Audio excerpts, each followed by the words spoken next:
So crazy. Okay, so I'm going to be reading in the second book of Samuel. So, David learns of Saul's death. So, we'll see what's going to happen. Okay.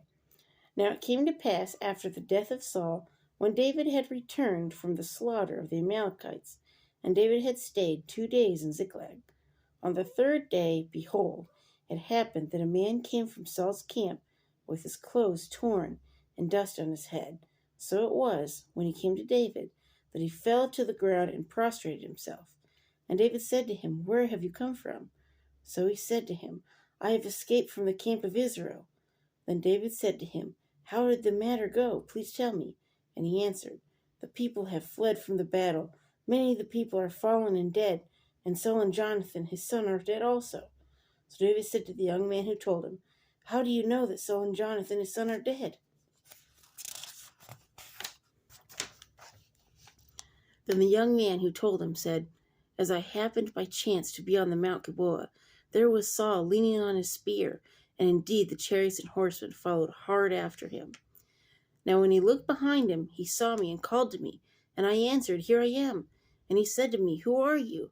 So I answered him, I am an Amalekite. So he said to me again, Please stand over me and kill me, for anguish has come upon me, but my life still remains in me. So I stood over him and killed him, because I was sure that he could not live after he had fallen. So I took the crown that was on his head, and the bracelet that was on his arm, and have brought them here to my lord. Therefore David took hold of his own clothes and tore them, and so did all the men who were with him.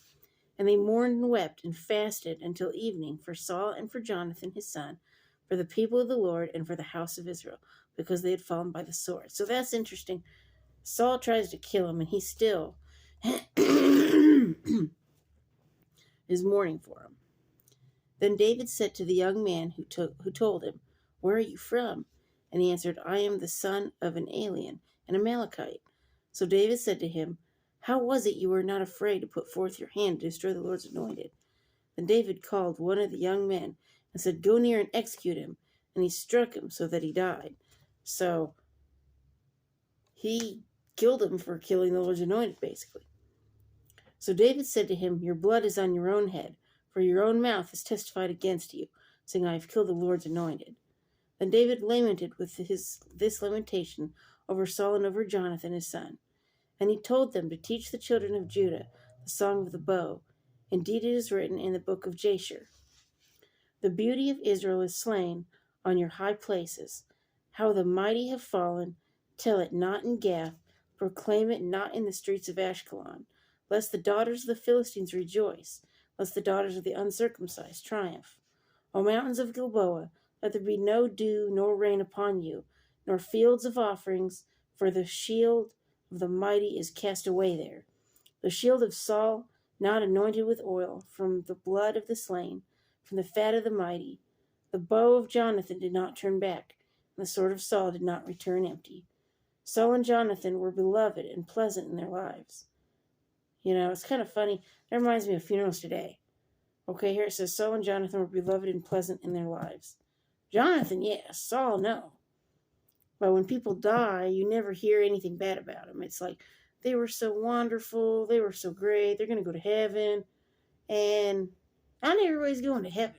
Not everyone was so wonderful, you know. I know people that have died that were not so wonderful, you know. And it's funny, all you hear is the good, you know. Like they were great, I guess. I don't know, it's strange. And in their death they were not divided. They were swifter than eagles. They were stronger than lions. O daughters of Israel, weep over Saul, who clothed you in scarlet with luxury, who put ornaments of gold on your apparel. How the mighty have fallen in the midst of the battle. Jonathan was slain in your high places. I am distressed for you, my brother Jonathan. You have been very pleasant to me. Now this must be from David, because they were best friends. Your love to me was wonderful, surpassing the love of a woman. How the mighty have fallen, and the weapons of war perished. You know, so yeah. So anyway. But yeah, that's interesting. So what do y'all think about that? You know, have you known people that in their life they may have been not so great, but then when when the funeral comes, it's, oh, they were so good and they did all this stuff. And you're like thinking, they were mean. Like, why are we crying? Kind of thing. I mean, I know that sounds harsh, but, I'm not trying to be mean, but, that just kind of is what it is. So, anyway. Well, the next one's going to be Israel and Judah at war. So here we go. 2 countries at war. So we'll see what's going to happen there. So peace, y'all. Have a great weekend. Thumbs up, like, and subscribe. Woohoo!